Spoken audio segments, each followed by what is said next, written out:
The good folks at the Boy Scouts each year sponsor a Citizen of the Year, and the Randy Smith Family Fund through the foundation is part of this as well. Past winners include our own Bill Stubblefield in 2022. I was honored. I really was very honored and humbled. I was very much looking forward to. I was going to be one of the MCs along with Mr. Ferretti for that event, but my son's surgery scheduled on the same day, and I missed it. But let it be said, if those folks remember, your time that you invested in preparing your remarks was not wasted. Nope. Because the next Friday, I think, you went through the whole monologue that you'd prepared. I did. And just me, and I was the only one clapping and laughing, but I laughed at the appropriate times. You did. I appreciate that. I have a button behind me that says applause, boo, or laugh. Yeah. And you followed all the instructions. I did not follow the boo part. You usually do that when the commercial break hits. Past winners include Senator John D. Rockefeller IV, Senator Robert C. Byrd, Mayor George Karos, the Honorable Vicki Douglas. Remember Vicki Douglas? Also Bernie Hutzler, DDS. Senator Manchin also in there as well. Some big names include Manny Arvon, Jan Callan, Senator Capito, Buzz Poland, Ed Wilson, Bill Powell, Coach David Walker, Rick Pill, Jim Daly, Pete Mulford, Steve Catlett, who's in studio as well. And we have Eric Stenger to thank for all of this as he is in studio with Mr. Catlett. Good morning, gentlemen. Good morning. Morning. It's great to have you here. Those are some pretty good names there. We've been blessed to have some fantastic people help us honor scouting and help us create the financial the finances that are necessary to run the program. Your current reigning distinguished citizen is Bernie Collis. Bernice Collis, yes, that is correct. We had Bernice on the show a couple times during her tenure as your Person of the Year here. Yes, I mean, as you read through that list, I mean, several of those names, including Steve and Bill sitting here, very well known in the community, do so much and have done so much and continue to strive and do so much in the community. And that's really what the Distinguished Citizen is about. We try and pick somebody who really stands out with all of their volunteerism and their care for the community. Eric, you're going to tell us in a couple of minutes who the one for this coming year would be. But what's the process? How do you select an individual? Well, we really just kind of keep a running list. We have a standing committee, and we keep a running list of folks that we think would be suitable for that honor. And the planning for next year's dinner starts right after the ending of this year's dinner. And we just kind of go through that and figure out who it is that, as a committee, we go through it and weigh those folks and who is it that we really feel is most deserving out of that list of people. And it's a hard decision because there are a lot of people in this community that do a lot for the community, but we always are able to narrow it down, and it's a weeding process a little bit. And then we come up on one, and if that person is willing, that's the other thing. They have to be a willing participant. We can't just name someone and them not be willing or really want to be involved, because it's an involvement. It's a contact sport. We need your involvement. And to keep people in suspense for another couple of minutes, it's always held at the Holiday Inn. And the Holiday Inn, I think, does a great job, but they do a superb job for the person of distinction. Every meal I've had there for the person of distinction is absolutely superb. So if somebody's on the fence, do they want to go not only to honor the individual, but also go for a evening of fellowship, evening of seeing a lot of good friends, but also a superb meal. Absolutely. This is our 31st year running the Distinguished Citizen Dinner, and in all of my involvement, the Holiday Inn's just been wonderful partners with us. I mean, anything that we need as far as setup, the way we need the room, as far as any technical stuff, as well as the food. I mean, they're just wonderful partners to us and really help us make sure that we have an event that everybody can be proud of. Certainly. Bill, what did it mean to you to be selected? If I'm correct, weren't you and Bonnie co-selected? No, Bonnie was selected by the Girl Scouts the following year, so we were not at the same time. Gotcha. What did it mean? It meant a lot. One, I'd been an Eagle Scout, so I have a close identity or affinity for the Boy Scouts. So the fact is, Boy Scouts nominated me or selected me, had special meaning to me. But it was probably more than anything else to be recognized as making a contribution to the community. I've always felt that if you're not raised in a community, you have a lot more to prove. You have to find yourself to be accepted by the community. And I was not raised in the community, and I spent most of my professional career not in Martinsburg. We came to Martinsburg after we retired. So there's always kind of a sense of a stranger knocking on the door.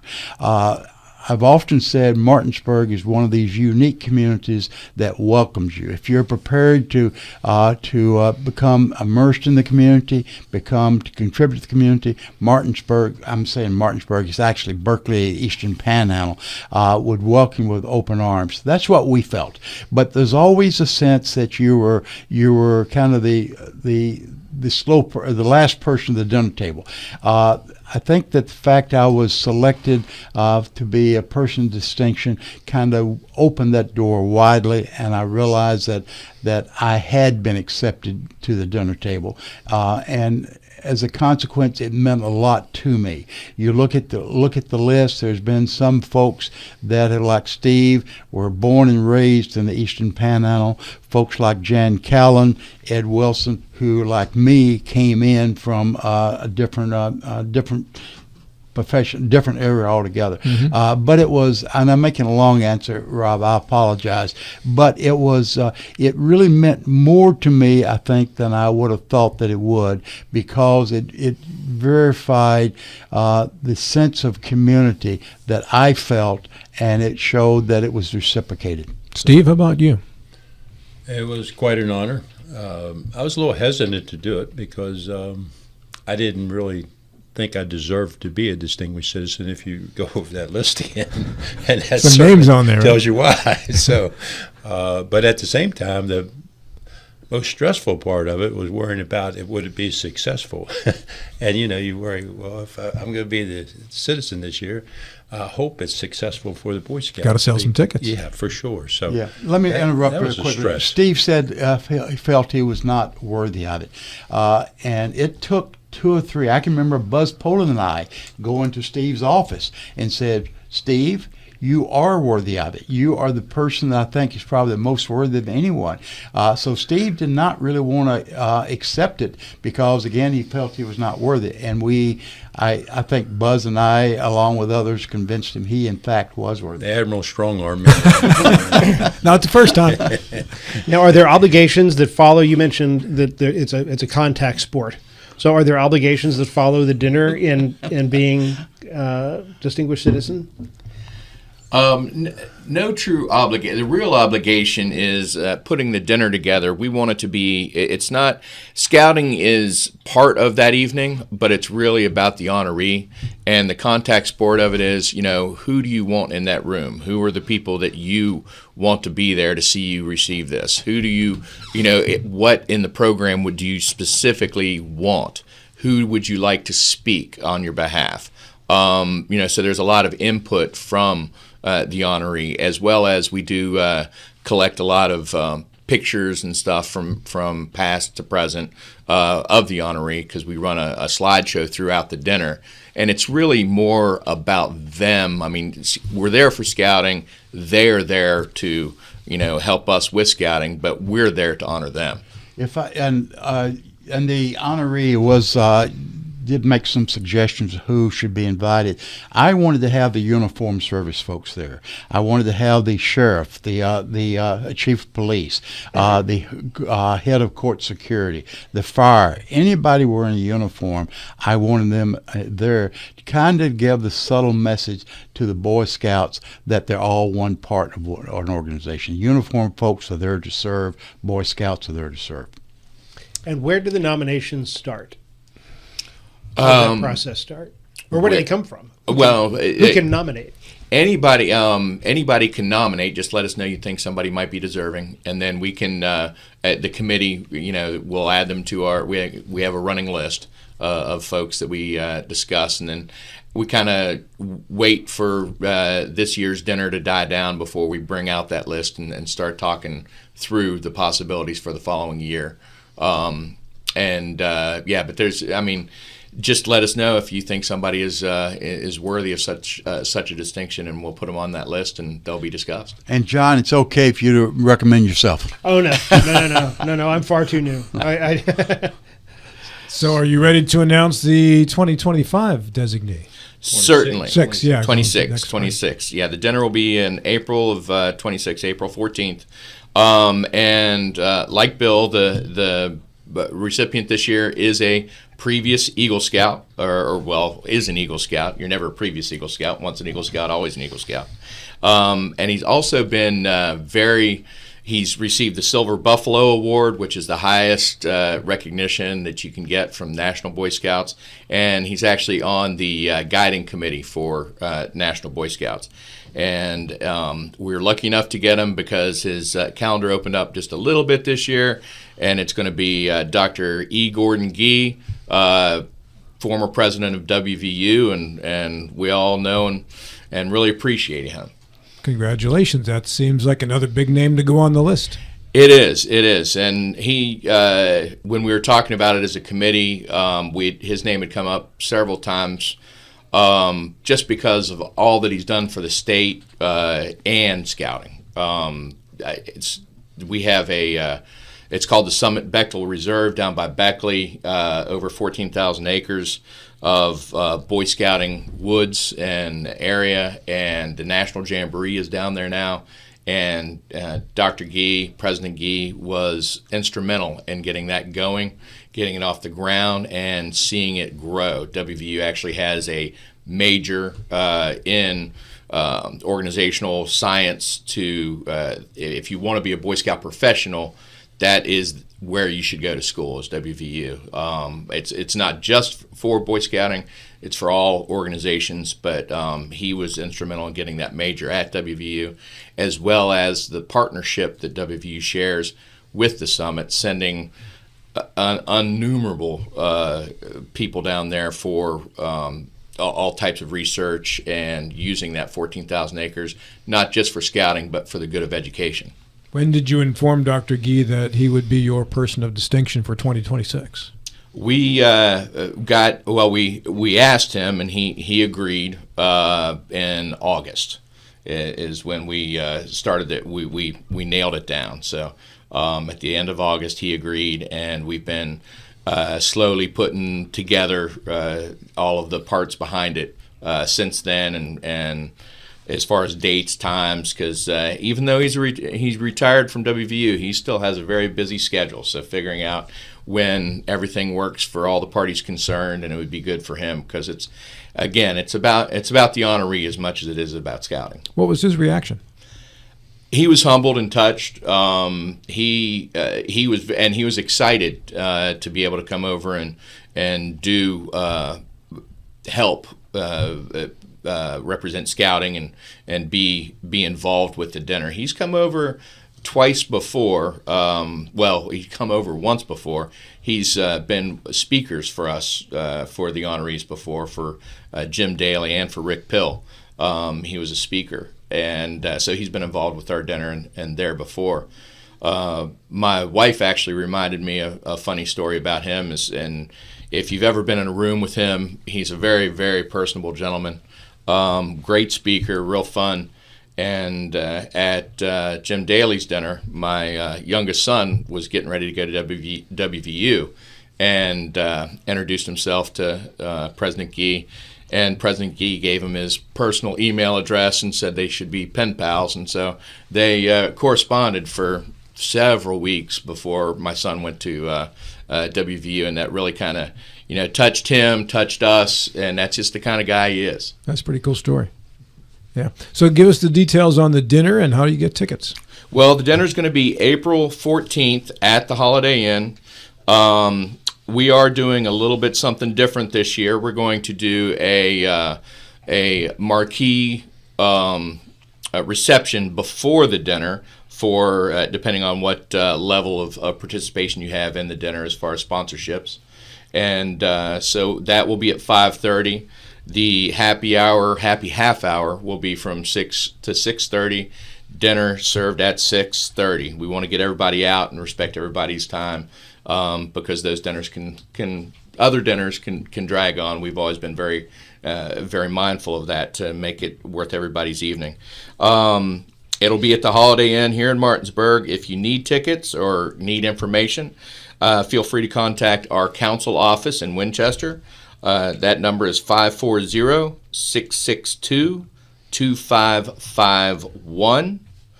And the website is sac@scouting.org. SAC stands for Shenandoah Area Council. So sac@scouting.org. Very nice. Mr. Gilstrap. So do you know yet what he prefers his audience to be? Bill was talking about uniform services. What is Dr. Gee looking for? Bow ties. Big on the bow tie. He is absolutely kind of been like, whatever you guys feel should happen that day, that's what he wants. I mean, he's very, very malleable as far as that goes. Very interested in just making it a fun evening for all. And behind the scenes, we have some people that are pretty close to him that are helping us garner some names and stuff. We're also working on getting some of those people that have worked with him closely in scouting on a national level and through the summit, hopefully coming. But he's very, we ask him what, we always ask the honoree, menu choices. And, some are like, I prefer beef or chicken or seafood. And I peanut butter and jelly sandwich is fine with him. So. And so the menu will be peanut butter and jelly sandwiches, right? So that will, we'll just turn that over to Lynn Steptoe. She helps us with the menu prep and making sure that the room is beautiful as always. And so we'll just turn it over to her good judgment, and I'm sure it'll be great because, like Bill said earlier, Holiday Inn has done a fantastic job for us every time. And it's designed to be a fun evening, and I think Dr. Yee will actually contribute to that fun because you're exactly right, Eric. He's very approachable. He's a funny guy to be around. He's a nice guy to be around, and that just kind of spreads over to everybody else. So it's going to be, they're always fun evening, but I expect this one will be equally fun. Absolutely. We're looking forward to that. And we were actually, normally we get 2 to 3 speakers on behalf, and I think this year we might be cutting that down a little bit to provide him more time because he's so used to just getting up in front of a crowd and just entertaining for however long. And he's it's so nice. Everybody is so engaged when he's talking. I've had the privilege to be in several rooms and watch him speak, and just looking around the room, everyone is engaged. Nobody is fading off into the distance. Steve, what do you remember most about your evening? I did a very poor job of thanking the people at the Boy Scouts for the job they did, and talked about Lynn Steptoe. She has the greatest collection of nutcrackers in the world, probably. And so at every table, I think there were like 28 tables, she had a nutcracker designed around Parks and Rec and recreation type activities dressed like that. So yeah, that's pretty cool. That was pretty cool, yeah. But the whole thing, they put a lot of time and effort into this, and I thanked them later, but I should have done a better job that night. I remember my uncle was one of my speakers, Gail, and it was a very difficult time. The banquet was April 30th, which was my mother's birthday if she were living, and it was my mother-in-law's birthday who was there. So she celebrated her 89th there, and we sang a little happy birthday to her. But my uncle, Gail, had just lost his wife of 60 years in February. 2 months later, he still showed up. I told him he didn't need to because I know what he was going through, and it was a very difficult time. But he was there anyway, and I appreciate that. he has done so much for myself over the course of my life and what he's meant to me, and but to be there that night, I can't praise him enough for that. It was a tough time for him. So. Yeah. He did so much for the entire state of West Virginia. Absolutely. Bill, how about your night? Yeah, I remember mostly the statements that were made, the tributes that were made, and by you, Joe Ferretti, Maria Lawrenson, Chris Wilkes, Judge Wilkes, several others that were very touching. I remember, though, the recognition of a lady, a Boy Scout who was a lady, girl Boy Scout. There's several girls in the Boy Scouts, and this particular one, I think, was of Jamaican heritage. I've forgotten. She was some nationality other than U.S., but was such a polished individual, so articulate. She had a whole family there, and she was introduced, and her family introduced, and I have lost touch with the lady, but she was impressive then. I suspect she's impressive now. Do you know who I'm talking about, Eric? I do, and she is now, I believe, this year graduating at WVU, and just gone on to WVU to do continually more great things. Yeah. She really did stand out as an individual that year, and she was. But we always have a Eagle Scout representative do some speaking at the event, and that was the speaker for the year. And what kind of made it unusual was that she was a woman, or a woman as opposed to men, and it was just so obvious that her future was unlimited. She was such a capable person. So. Yeah, she was one of our very first minted female Eagle Scouts. So, Eric, a minute and a half left. Again, how do you get tickets for the dinner, and what's the date and the location? April 14th at the Holiday Inn.